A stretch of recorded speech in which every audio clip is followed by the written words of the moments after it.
ആകാശവാണി.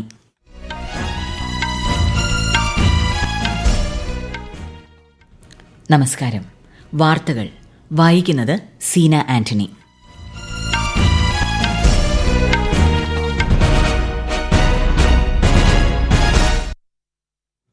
പ്രധാന വാർത്തകൾ. ഈ വർഷത്തെ അധ്യാപക പുരസ്കാരങ്ങൾ രാഷ്ട്രപതി ദ്രൗപദി മുർമു ഇന്ന് ന്യൂഡൽഹിയിൽ വിതരണം ചെയ്യും. ദേശീയ അധ്യാപക ദിനത്തിൽ ആശംസകൾ നേർന്ന് രാഷ്ട്രപതിയും പ്രധാനമന്ത്രിയും. പ്രധാനമന്ത്രി നരേന്ദ്രമോദി സിംഗപ്പൂർ പ്രധാനമന്ത്രി ലോറൻസ് വോങ്ങുമായി കൂടിക്കാഴ്ച നടത്തി. വിവിധ മേഖലകളിൽ ഇരു രാജ്യങ്ങളും ധാരണാപത്രം കൈമാറി. പ്രതിരോധ മേഖലയിൽ സഹകരണത്തിനായുള്ള ഇന്ത്യ സൗദി അറേബ്യ സംയുക്ത സമിതിയുടെ 6ാമത് യോഗം റിയാദിൽ ചേർന്നു. സപ്ലൈകോ ഓണം ഫെയറുകൾക്ക് ഇന്ന് തുടക്കമാകും. മേളയുടെ സംസ്ഥാനതല ഉദ്ഘാടനം മുഖ്യമന്ത്രി പിണറായി വിജയൻ നിർവഹിക്കും. പാരീസ് പാരാലിമ്പിക്സിൽ മെഡൽ നില മെച്ചപ്പെടുത്താൻ ഇന്ത്യ. അമ്പെയ്ത്തിൽ 2ാം മെഡൽ പ്രതീക്ഷയുമായി ഹർവീന്ദർ സിംഗ് ഇന്നിറങ്ങും. വാർത്തകൾ വിശദമായി. ഇന്ന് ദേശീയ അധ്യാപക ദിനം. ഈ വർഷത്തെ അധ്യാപക പുരസ്കാരങ്ങൾ രാഷ്ട്രപതി ദ്രൗപദി മുർമു ഇന്ന് ന്യൂഡൽഹിയിൽ സമ്മാനിക്കും. രാജ്യത്തെ വിദ്യാഭ്യാസ മേഖലയുടെ ഗുണനിലവാരം മെച്ചപ്പെടുത്തുന്നതിൽ മികച്ച സേവനം കാഴ്ചവെച്ച അധ്യാപകരെയാണ് ആദരിക്കുന്നത്. ഇത്തവണ 82 അധ്യാപകരാണ് പുരസ്കാരങ്ങൾ ഏറ്റുവാങ്ങുക. കേരളത്തിൽ നിന്ന് 2 പേർക്കാണ് പുരസ്കാരം. ആലപ്പുഴ SDB VHS സ്കൂളിലെ ജിനു ജോർജ്, പാലക്കാട് കുണ്ടൂർക്കുന്ന് VPA UPSലെ കെ ശിവപ്രസാദ് എന്നീ അധ്യാപകരാണ് പുരസ്കാരത്തിന് അർഹരായ മലയാളികൾ.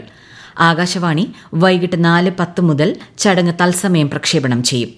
മുൻ രാഷ്ട്രപതി ഡോക്ടർ എസ് രാധാകൃഷ്ണന്റെ ജന്മവാർഷിക ദിനമായ സെപ്റ്റംബർ 5 എല്ലാ വർഷവും ദേശീയ അധ്യാപക ദിനമായി ആചരിക്കുന്നത്. എല്ലാ അധ്യാപകർക്കും രാഷ്ട്രപതി ദ്രൗപദി മുർമു ആശംസകൾ നേർന്നു. ദേശീയ അധ്യാപക ദിനത്തോടനുബന്ധിച്ച് രാഷ്ട്രപതി ഭവനിലെ പൂന്തോട്ടം അമൃത് ഉദ്യാൻ ഇന്ന് അധ്യാപകർക്കായി തുറന്നുകൊടുക്കും. രാഷ്ട്രപതി ഭവനിലെ 35ാം നമ്പർ ഗേറ്റിലൂടെയാണ് പ്രവേശനം. സെൻട്രൽ സെക്രട്ടേറിയറ്റ് മെട്രോ സ്റ്റേഷനിൽ നിന്ന് 35ാം നമ്പർ ഗേറ്റിലേക്ക് സൌജന്യ ബസ് സർവീസും ഉണ്ടാകും. കഴിഞ്ഞ മാസം 16 മുതൽ ഈ മാസം 15 വരെ അമൃത് ഉദ്യാൻ സന്ദർശിക്കാൻ പൊതുജനങ്ങൾക്ക് സൌകര്യമേർപ്പെടുത്തിയിട്ടുണ്ട്. തിങ്കളാഴ്ച ഒഴികെ രാവിലെ 10 മുതൽ വൈകിട്ട് 6 മണിവരെ പ്രവേശനം സൌജന്യമാണ്. ദേശീയ അധ്യാപക ദിനത്തിൽ രാജ്യത്തെ അധ്യാപകർക്ക് പ്രധാനമന്ത്രി നരേന്ദ്രമോദി ആശംസകൾ നേർന്നു. യുവമനസ്സുകളെ പാകപ്പെടുത്തിയെടുക്കുന്ന അധ്യാപകർക്ക് നന്ദി അറിയിക്കുന്നതായും പ്രധാനമന്ത്രി പറഞ്ഞു. മുൻ രാഷ്ട്രപതി ഡോക്ടർ എസ് രാധാകൃഷ്ണന് പ്രധാനമന്ത്രി നരേന്ദ്രമോദി ശ്രദ്ധാഞ്ജലി അർപ്പിച്ചു.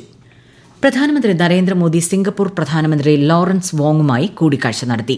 ഇരു രാജ്യങ്ങളും തമ്മിലുള്ള തന്ത്രപരമായ ബന്ധത്തിലെ പുരോഗതി വിലയിരുത്തിയ നേതാക്കൾ മേഖലാതല ആഗോള വിഷയങ്ങളും ചർച്ച ചെയ്തു. ആരോഗ്യം, മരുന്ന്, നിർമ്മാണം, നൈപുണ്യ വികസനം എന്നീ മേഖലകളിൽ ഇരു രാജ്യങ്ങളും ധാരണാപത്രം കൈമാറി. ഇന്ത്യയുടെ സുഹൃത്ത് രാഷ്ട്രം എന്നതിലുപരി വളർന്നുവരുന്ന രാജ്യങ്ങൾക്ക് പ്രചോദനം കൂടിയാണ് സിംഗപ്പൂരെന്ന് ശ്രീ മോദി അഭിപ്രായപ്പെട്ടു. ഇരു രാജ്യങ്ങളും തമ്മിലുള്ള മന്ത്രിതല സംഭാഷണങ്ങൾ നിർണായകമാണെന്നും ശ്രീ മോദി പറഞ്ഞു. सिंगापुर केवल एक पार्टनर देश नहीं है, सिंगापुर हर विकासशील देश के लिए एक प्रेरणा है. हम भी भारत में अनेकों सिंगापुर बनाना चाहते हैं और मुझे खुशी है कि हम इस दिशा में मिलकर प्रयास कर रहे हैं. Skilling, digitalisation, mobility, advance manufacturing जैसे सेमीकंडक्टर और AI, हेल्थ केयर, सस्टेनेबिलिटी और साइबर सिक्योरिटी जैसे क्षेत्रों में सहयोग की दिशा में ये इनिशिएटिव की पहचान बन गई है. നിർമ്മാണം, ഡിജിറ്റലൈസേഷൻ, കണക്ടിവിറ്റി, സുസ്ഥിരത തുടങ്ങിയ വിഷയങ്ങളിലെ ഉഭയകക്ഷി സഹകരണം സംബന്ധിച്ചും ഇരു രാജ്യങ്ങളും ചർച്ച നടത്തിയതായി വിദേശകാര്യ മന്ത്രാലയ വക്താവ് രൺധീർ ജയ്സ്വാൾ സമൂഹമാധ്യമ പോസ്റ്റിൽ അറിയിച്ചു. ബ്രൂണായി സന്ദർശനത്തിന് ശേഷം ഇന്നലെയാണ് പ്രധാനമന്ത്രി നരേന്ദ്രമോദി സിംഗപ്പൂരിലെത്തിയത്. സിംഗപ്പൂർ പ്രസിഡന്റുമായും സിംഗപ്പൂർ കമ്പനികളിലെ മേധാവികളുമായും പ്രധാനമന്ത്രി നരേന്ദ്രമോദി കൂടിക്കാഴ്ച നടത്തും. ഹരിത ഊർജ്ജ ഉപഭോഗം പ്രോത്സാഹിപ്പിക്കുന്നതിന് രാജ്യം നിരവധി ചുവടുവയ്പുകൾ നടത്തിയതായി പ്രധാനമന്ത്രി നരേന്ദ്രമോദി.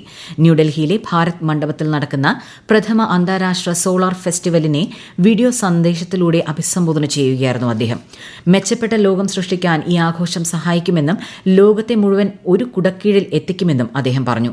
കുറഞ്ഞ സമയം കൊണ്ട് അന്താരാഷ്ട്ര സൌരസഖ്യത്തിലെ അംഗങ്ങളുടെ എണ്ണം 100 ആയതായും പ്രധാനമന്ത്രി അറിയിച്ചു.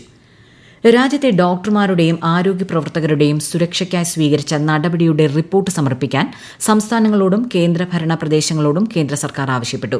ഈ മാസം 10 മുൻപ് റിപ്പോർട്ട് നൽകാനാണ് നിർദ്ദേശം. ഇത് സംബന്ധിച്ച് ചീഫ് സെക്രട്ടറിമാർക്കും പോലീസ് ഡയറക്ടർ ജനറൽമാർക്കും കേന്ദ്ര ആരോഗ്യ സെക്രട്ടറി അപൂർവ ചന്ദ്ര കത്തയച്ചു. തിരക്കുള്ള ആശുപത്രികളെ സുരക്ഷാ മുൻഗണനയുള്ള സ്ഥാപനങ്ങളായി പരിഗണിക്കാനും നിർദ്ദേശം നൽകി.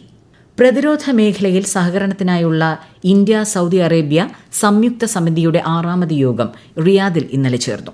ഇന്ത്യയുടെ സായുധ സേന joint secretary Amitabh Prasad, Saudi Arabia നയതന്ത്രകാര്യ പ്രതിരോധ ഉപമന്ത്രി major general Salman bin Awad al Harbi എന്നിവരുടെ അധ്യക്ഷതയിലായിരുന്നു യോഗം.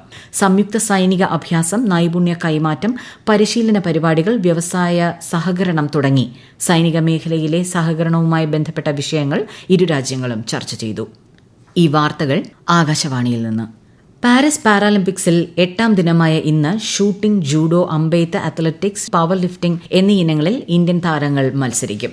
അമ്പെയ്ത്ത് മിക്സഡ് ടീം റീകർവ് ഇനത്തിൽ 2ാം മെഡൽ പ്രതീക്ഷയുമായി ഇന്ത്യയുടെ സ്വർണ്ണ മെഡൽ ജേതാവ് ഹർവിന്ദർ സിംഗ് മാറ്റുരയ്ക്കും. ഷൂട്ടിംഗിൽ 50 മീറ്റർ റൈഫിൾസിൽ സിദ്ധാർത്ഥ് ബാബു, മോന അഗർവാൾ എന്നിവർ മത്സരിക്കും. കാഴ്ച പരിമിതർക്കുള്ള ജൂഡോയിൽ പുരുഷന്മാരുടെ 60 കിലോ വിഭാഗത്തിൽ കപിൽ പർമാരും വനിതകളുടെ 48 കിലോഗ്രാം വിഭാഗത്തിൽ കോകിലയും മത്സരരംഗത്തുണ്ട്. അമ്പെയ്ത്തിൽ മിക്സഡ് ടീം റീകർവിൽ ഹർവിന്ദർ സിംഗും പൂജയും മത്സരിക്കും. പവർ ലിഫ്റ്റിംഗിൽ പുരുഷന്മാരുടെ 65 കിലോഗ്രാം വിഭാഗത്തിൽ അശോകും, അത്ലറ്റിക്സിൽ വനിതകളുടെ 100 മീറ്ററിൽ സിമ്രനും മത്സരിക്കും. പുരുഷ ഷോട്ട് പുട്ട് F35 വിഭാഗം ഫൈനലിൽ അരവിന്ദും ഇന്ത്യയ്ക്കായി മാറ്റുരയ്ക്കും. പാരാലിമ്പിക്സിൽ ഇതുവരെ 5 സ്വർണവും 9 വെള്ളിയും 10 വെങ്കലവുമായി 24 മെഡലുകളാണ് ഇന്ത്യയുടെ നേട്ടം. ഓണത്തിനോടനുബന്ധിച്ച് സപ്ലൈകോ സംഘടിപ്പിക്കുന്ന ഓണം ഫെയറുകളുടെ സംസ്ഥാനതല ഉദ്ഘാടനം മുഖ്യമന്ത്രി പിണറായി വിജയൻ തിരുവനന്തപുരത്ത് നിർവഹിക്കും. മന്ത്രി GR അനിലിന്റെ അധ്യക്ഷതയിൽ നടക്കുന്ന ചടങ്ങിൽ മന്ത്രി വി ശിവൻകുട്ടി ആദ്യ വിൽപ്പന നടത്തും. ഇന്നു മുതൽ 14-ാം തീയതി വരെയാണ് ഓണം ഫെയർ. ജില്ലാതല ഫെയറുകൾ നാളെ മുതൽ 14 വരെ ജില്ലാ ആസ്ഥാനങ്ങളിൽ നടക്കും. 13 ഇനം അവശ്യ സാധനങ്ങളുടെ ലഭ്യത സപ്ലൈകോയുടെ എല്ലാ ഓണം ഫെയറുകളിലും മറ്റ് ഔട്ട്ലെറ്റുകളിലും ഉറപ്പാക്കുമെന്ന് സർക്കാർ അറിയിച്ചു. കൺസ്യൂമർ ഫെഡ് ഓണം വിപണികളുടെ ഉദ്ഘാടനം മുഖ്യമന്ത്രി നാളെ നിർവഹിക്കും. മഞ്ഞക്കാർഡ് ഉടമകൾക്കുള്ള ഓണക്കിറ്റ് വിതരണം ഈ മാസം 9-ന് ആരംഭിക്കും. കുടുംബശ്രീ ഓണച്ചന്തകൾക്ക് ചൊവ്വാഴ്ച തുടക്കമാകും. മേളയുടെ സംസ്ഥാനതല ഉദ്ഘാടനം മന്ത്രി MP രാജേഷ് ചൊവ്വാഴ്ച പത്തനംതിട്ടയിൽ നിർവഹിക്കും. ഹേമ കമ്മിറ്റി റിപ്പോർട്ടുമായി ബന്ധപ്പെട്ട കേസുകൾ പരിഗണിക്കുന്നതിന് പ്രത്യേക ബെഞ്ച് രൂപീകരിക്കാൻ ഹൈക്കോടതി തീരുമാനിച്ചു. വനിതാ ജഡ്ജിമാർ അടങ്ങുന്ന ബെഞ്ചാണ് രൂപീകരിക്കുക. ഹേമ കമ്മിറ്റി റിപ്പോർട്ട് പുറത്തുവിടുന്നതിന് എതിരെ സമർപ്പിച്ച ഹർജി തള്ളിയ സിംഗിൾ ബെഞ്ച് ഉത്തരവ് ചോദ്യം ചെയ്ത് നിർമ്മാതാവ് സജി പാറയിൽ സമർപ്പിച്ച അപ്പീൽ പരിഗണിക്കുമ്പോഴാണ് acting chief justice A. Muhammad Mushtaq, justice S. Manu എന്നിവരടങ്ങിയ ഡിവിഷൻ ബെഞ്ച് ഇക്കാര്യം അറിയിച്ചത്. സുസ്ഥിര വികസനത്തിനായി ഉത്തരവാദിത്ത വ്യവസായ രീതികൾ പ്രോത്സാഹിപ്പിക്കാൻ സർക്കാർ പ്രതിജ്ഞാബദ്ധമാണെന്ന് കേന്ദ്ര സഹമന്ത്രി ഹർഷ് മൽഹോത്ര. പ്രധാനമന്ത്രി നരേന്ദ്രമോദിയുടെ വികസിത് ഭാരത് എന്ന കാഴ്ചപ്പാട് സാധ്യമാക്കാൻ പരിസ്ഥിതി, സാമൂഹ്യ ഭരണകാര്യങ്ങളിലെ നടപടികൾ അത്യാവശ്യമാണെന്നും മന്ത്രി പറഞ്ഞു. ഉത്തരവാദിത്ത വ്യവസായ രീതി സംബന്ധിച്ച് ന്യൂഡൽഹിയിൽ ഇന്നലെ നടന്ന സമ്മേളനം ഉദ്ഘാടനം ചെയ്യുകയായിരുന്നു മന്ത്രി. 2030 ഇന്ത്യയുടെ ടെക്സ്റ്റൈൽസ് വ്യവസായം $35,000 കോടി വളർച്ച കൈവരിക്കുമെന്ന് പ്രതീക്ഷിക്കുന്നതായി കേന്ദ്രമന്ത്രി ഗിരിരാജ് സിംഗ്. ഇത് രാജ്യത്ത് 3.5 കോടി തൊഴിലവസരങ്ങൾ സൃഷ്ടിക്കുമെന്ന് അദ്ദേഹം പറഞ്ഞു. ന്യൂഡൽഹിയിൽ ഭാരത് ടെക്സ് പരിപാടിയെ അഭിസംബോധന ചെയ്യുകയായിരുന്നു കേന്ദ്രമന്ത്രി. അടുത്ത വർഷം ഫെബ്രുവരിയിൽ ഗ്ലോബൽ ടെക്സ്റ്റൈൽസ് എക്സ്പോ സംഘടിപ്പിക്കുമെന്നും അദ്ദേഹം പറഞ്ഞു. എംപ്ലോയീസ് പെൻഷൻ പദ്ധതിയിലുള്ളവർക്ക് രാജ്യത്തെ ഏത് ബാങ്കിലും പെൻഷൻ ലഭ്യമാക്കുന്ന കേന്ദ്രീകൃത പെൻഷൻ പേയ്മെന്റ് സംവിധാനത്തിന് കേന്ദ്ര സർക്കാർ അംഗീകാരം നൽകി. 2025 ജനുവരി 1 മുതൽ പുതിയ സംവിധാനം നിലവിൽ വരും. രാജ്യത്തുടനീളമുള്ള ഏത് ബാങ്കിൽ നിന്നും പെൻഷൻ സ്വീകരിക്കാൻ കഴിയുന്ന സംവിധാനത്തിനാണ് തുടക്കമാകുന്നത്. 78 ലക്ഷത്തിലധികം പേർക്ക് ഇത് പ്രയോജനപ്പെടും. 11 കോടി കർഷകർക്ക് ആധാർ കാർഡിന് സമാനമായി ഡിജിറ്റൽ തിരിച്ചറിയൽ രേഖ സൃഷ്ടിക്കാൻ ലക്ഷ്യമിട്ട് കേന്ദ്ര സർക്കാർ 3 സാമ്പത്തിക വർഷങ്ങളിലായാണ് തിരിച്ചറിയൽ രേഖ സൃഷ്ടിക്കുക. പ്രധാന വാർത്തകൾ വീണ്ടും. ഈ വർഷത്തെ അധ്യാപക പുരസ്കാരങ്ങൾ രാഷ്ട്രപതി ദ്രൗപദി മുർമു ഇന്ന് ന്യൂഡൽഹിയിൽ വിതരണം ചെയ്യും. ദേശീയ അധ്യാപക ദിനത്തിൽ ആശംസകൾ നേർന്ന രാഷ്ട്രപതിയും പ്രധാനമന്ത്രിയും. പ്രധാനമന്ത്രി നരേന്ദ്രമോദി സിംഗപ്പൂർ പ്രധാനമന്ത്രി ലോറൻസ് വോങ്ങുമായി കൂടിക്കാഴ്ച നടത്തി. വിവിധ മേഖലകളിൽ ഇരു രാജ്യങ്ങളും ധാരണാപത്രം കൈമാറി. പ്രതിരോധ മേഖലയിൽ സഹകരണത്തിനായുള്ള ഇന്ത്യ സൌദി അറേബ്യ സംയുക്ത സമിതിയുടെ 6ാമത് യോഗം റിയാദിൽ ചേർന്നു. സപ്ലൈകോ ഓണം ഫെയറുകൾക്ക് ഇന്ന് തുടക്കമാകും. മേളയുടെ സംസ്ഥാനതല ഉദ്ഘാടനം മുഖ്യമന്ത്രി പിണറായി വിജയൻ നിർവഹിക്കും. പാരീസ് പാരാലിമ്പിക്സിൽ മെഡൽ നില മെച്ചപ്പെടുത്താൻ ഇന്ത്യ. അമ്പെയ്ത്തിൽ 2ാം മെഡൽ പ്രതീക്ഷയുമായി ഹർവിന്ദർ സിംഗ് ഇന്നിറങ്ങും. വാർത്തകൾ കഴിഞ്ഞു. അടുത്ത വാർത്താ പ്രക്ഷേപണം വൈകുന്നേരം 6:30.